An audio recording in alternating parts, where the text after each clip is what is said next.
Thank you so much for watching Landumc Goes There. Please subscribe and hit the like button and the bell notification button. In 1971, we got to experience an amazing movie called Klute. It's a psychological thriller film that was directed and produced by Alan Pakula. The movie stars Jane Fonda and Donald Sutherland. The original screenplay for the film was written by brothers Andy and Dave Lewis, with Andy drawing inspiration from a serial he read as a child about a man attempting to solve his brother's murder in a city.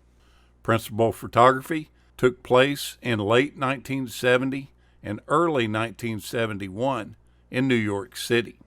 This is what is considered the first installment of what has informally come to be known as Pakula's Paranoia trilogy, followed by Parallax View in 1974 and All the President's Men from 1976.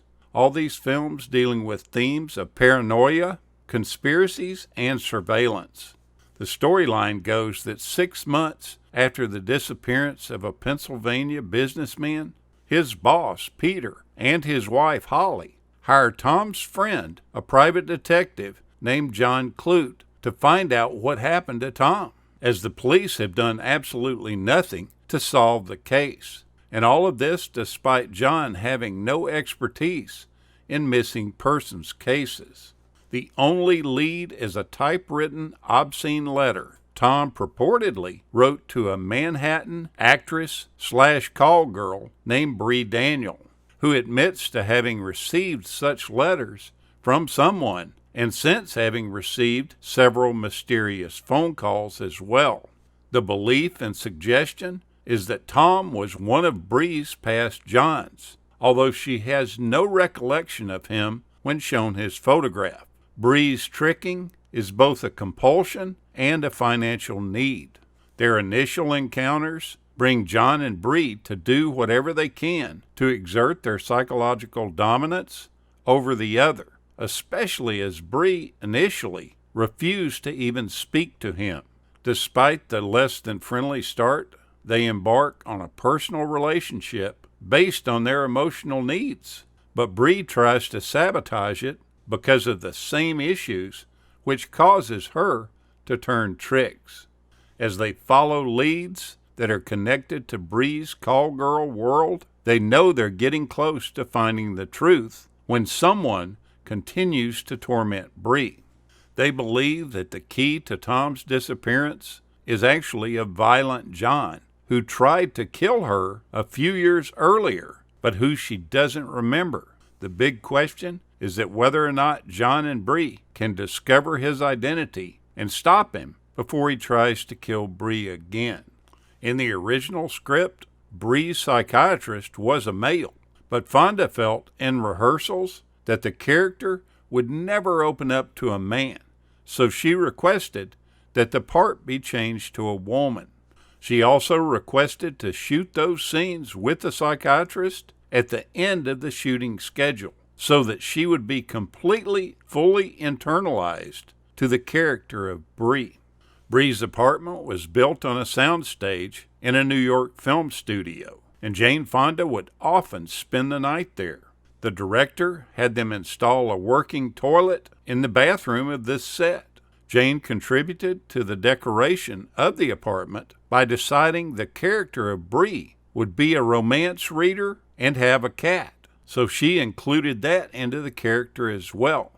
Jane Fonda spent a lot of time hanging out with call girls and pimps before filming began. She did this to really prepare for the role.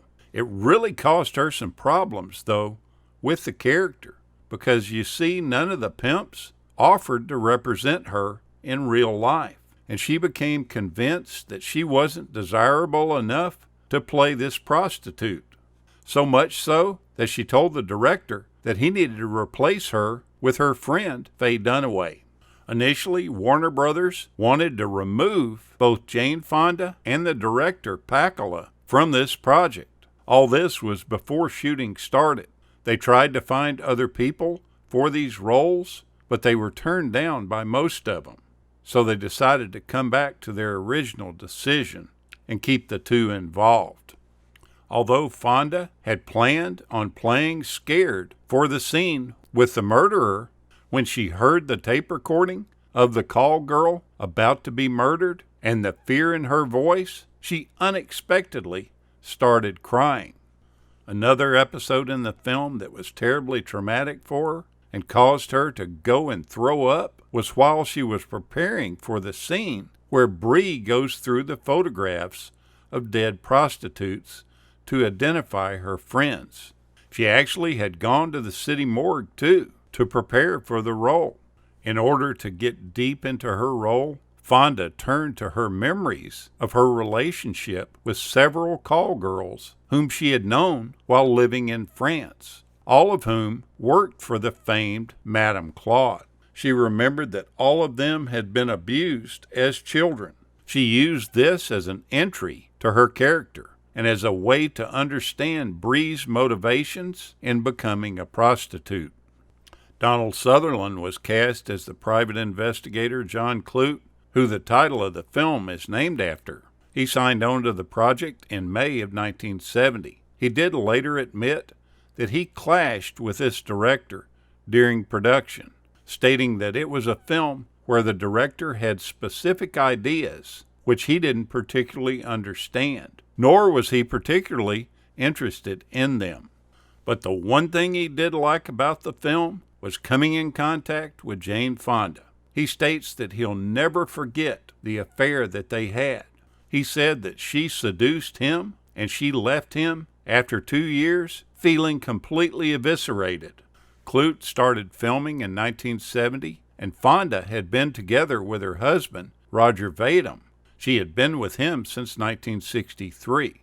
When the rumors started spreading in 1970 that they had separated, it was denied by everyone. But Sutherland today describes how this beautiful co-star of his made all the moves on him once they were cast in the film, and they hadn't started shooting the film yet at all. One day she made it very clear via a somewhat provocative suggestion that he should come home with her, and he just said okay. And this was the beginning of this whirlwind romance that lasted for 2 years. Their chemistry in the movie is excellent, and you can definitely tell there's a connection there. He still states that she had the power to stop his breath, even decades later. Go back and watch this really good movie from the early 70s. It's a good one. Thank you so much for watching, and we'll continue to chase the classics.